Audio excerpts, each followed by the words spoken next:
Good morning. Mike Barr here. It is February 5th, 2023, and my safety Sunday topic for the day is job briefings. As many of you know, of course, we've been required to do job briefings since 1994, and we're required to conduct at least one job briefing at the start of the workday.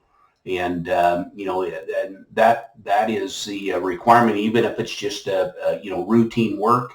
We're required to do a job briefing. So, and I've always considered the job briefing a very critical part of our work. I think it's one of the most important things that we can do for our safety if it's done correctly. And I believe if it is done correctly, that we can reduce our frequency of serious injuries and fatalities. So that's what we're going to talk about today. So these job briefings don't need to be long. They don't need to be that really, detailed. We just need to make sure that they're based on, the hazard assessment that we're required to do. And they've got to be specific to the job duties and the condition that the employees are going to face that day. And of course, when these things change, when our job duties change or the scope of the job changes, then we have to step back and possibly reevaluate what we're doing and update our job briefing. And of course, we need to be talking about the hazards associated with the job, the work procedures, the special precautions, any personal protective equipment that we might need. And particularly, this needs to apply to our Fatal Four when it comes to electrical and falls and caught between and struck by. That is where primarily most of our serious injuries and fatalities are occurring in those four areas. So it's real critical that we address that. So whenever I get the chance, I love to spend time out in the field with the crews and finding out what's going on out there and how people are feeling about what's going on in our industry. We're having way too many incidents, and I always make it a point to try and attend as often as I can the morning job briefing. And I've noticed a trend that leads me to believe that many of us really have lost sight of the intent and the importance of this critical function. It seems that many companies are more concerned with the document itself and that it contains every possible hazard that can be conceived rather than the effectiveness of the briefing itself. And on a recent visit I made with a client, I was doing some training for him, and we went out in the field, and I was watching this process. And one thing I found out was that the crews are being graded by a committee. Once these forms are turned in, they're being graded on how well these forms are being filled out. And of course, I'm not implying that there's necessarily anything wrong with that, with checking on how well a briefing is being prepared, but that doesn't tell me how well the information is being transferred to the crew. And really, what I found out is these forms, these guys are spending a lot of time filling them out, and they're really well done. But all they're doing is handing it to the crews, and they're signing it, and nobody's reading it. Nobody is really talking about what's on the form. And the intent of a job briefing, of course, is to identify the hazards and then obviously talk about it.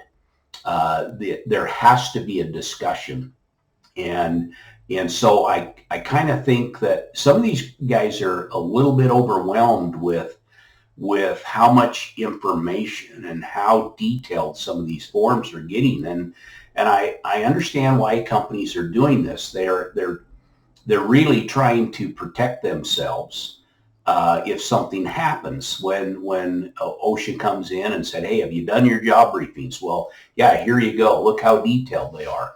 Well, again, that doesn't tell me how how well that was transferred. The information was transferred from that form to the crew. So we need to do better, and we can do better. It's very critical that the intent, of course, is for everyone on the crew to get involved with the creation and discussion of the job briefing. It's important that they're conducted at the location, at the task location, just prior to commencement of the work, and address these tasks in their entirety. The steps involved in the task and who's performing each facet of the task, and the hazards presented by each step in the task, and how we're dealing with those hazards. It really needs to be understood by every crew member prior to the work. I truly believe that if we were doing a better job with our job briefings, and truly discussing and making sure everybody understands, what these hazards are, whether they're electrical or false, or again, caught between, struck by, work zone, traffic safety, whatever it is, it needs to be discussed, and people have to have a full understanding of it, and they have to understand that compliance is required. It's not a suggestion. So I think if we refocus and we really take these job briefings seriously, and we carefully plan our work, and it will help us assure that the work is performed efficiently and safely. And a properly conducted pre-job briefing ensures that the scope of work is understood. We have appropriate materials and tools and personal protective equipment, and all the hazards have been identified and mitigated. And again, especially, guys, for the fatal four.